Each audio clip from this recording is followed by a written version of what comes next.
კოლეგებო, სანამ ჩვენი დღის ეს რიგით გათვალისწინებულ მესამე საკითხზე გადავალთ, რომელიც ძალიან მნიშვნელოვანი საკითხია, წარმოგვიდგენს ბატონი რატი, მანამდე მინდა რომ ერთი ინფორმაცია მოგაწოდოთ თქვენს და საზოგადოებასაც.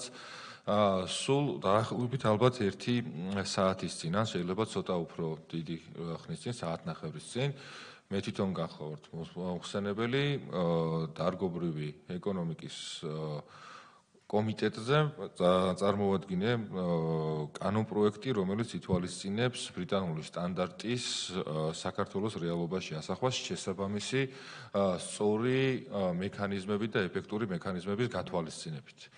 რაზეც მათ შორის არაერთი ჟურნალისტის მხრიდან თუ დაინტერესებული პირის მხრიდან კეთდება პირდაპირ ტყუილი ინფორმაციის გავრცელება ხდება, რომ თითქოს ჩვენ უნდა შევზღუდოთ ვინმე ცენზურა დავამკვიდროთ ჩვენს ქვეყანაში და არავითარი არასწორი ინფორმაციის გავრცელების ფაქტები ამ ქვეყნად უბრალოდ არ არსებობს.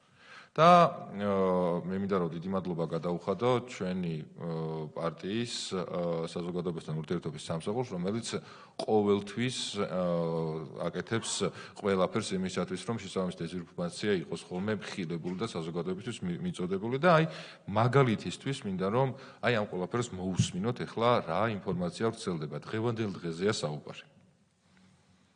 არჩევნებში ჩატარებულ ეგრეთ წოდებულ არჩევნებზე ქართული ოცნება არ იმჩნევს იმ საგანგაშო პროცესებს, რომელიც ახლა საქართველოს ტერიტორიაზე ხდება. ჩვენ მკაცრად ვღმობთ ეგრეთ წოდებულ საპრეზიდენტო არჩევნებს ოკუპირებულ აფხაზეთში და ეგრეთ წოდებულ საარჩევნო უბნების გახსნას რუსეთის ფედერაციის ტერიტორიაზე.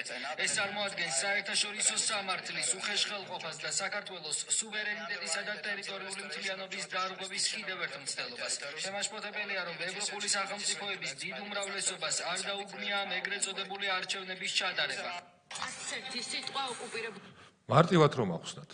დღევანდელ დღეს TV პირველის ჟურნალისტი ახალი ამბების გადაცემის დროს ფაქტად წარმოაჩენს, რომ თითქოს ქართული ოცნების გუნდის წარმომადგენლები, ხელისუფლების წარმომადგენლები სიტყვას არ ძრავენ ეგრეთ წოდებულ აფხაზეთში, ჩვენს ოკუპირებულ ტერიტორიაზე ეგრეთ წოდებული არჩევნების ჩატარებასთან დაკავშირებით და ეს ჩვენი მხრიდან დაგმობილი არ ყოფილა და რეალობა რა არის, სულ რამოდენიმე დღის წინ საქართველოს პარლამენტის საგარეო ურთიერთობათა კომიტეტის თავმჯდომარემ მაღალი ტრიბუნიდან ეუთოს საპარლამენტო ასამბლეაში მონაწილეობის ფარგლებში მთელი მსოფლიოს გასაგონად დაგმო აღნიშნული ფაქტი და მათ შორის ჩვენს პარტნიორ ქვეყნებსაც მოუწოდა აღნიშნული დაგმობისაკენ, რაც ხშირ შემთხვევაში არ განხორციელებულა.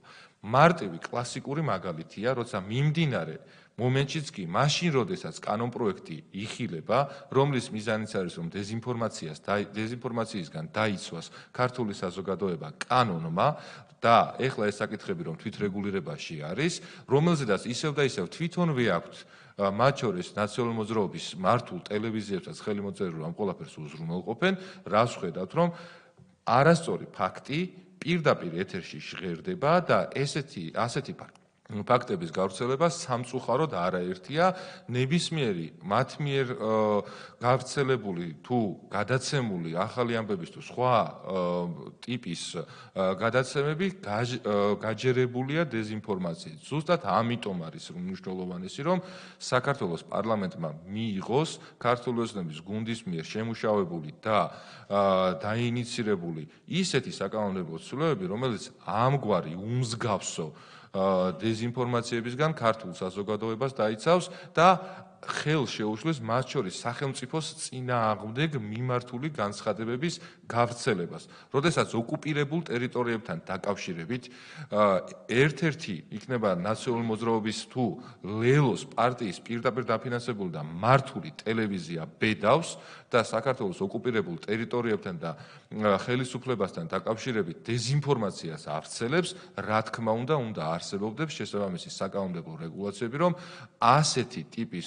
მტკნარ და ყველაზე დაბალ საქციელს შესაბამისი პასუხი გაეცეს.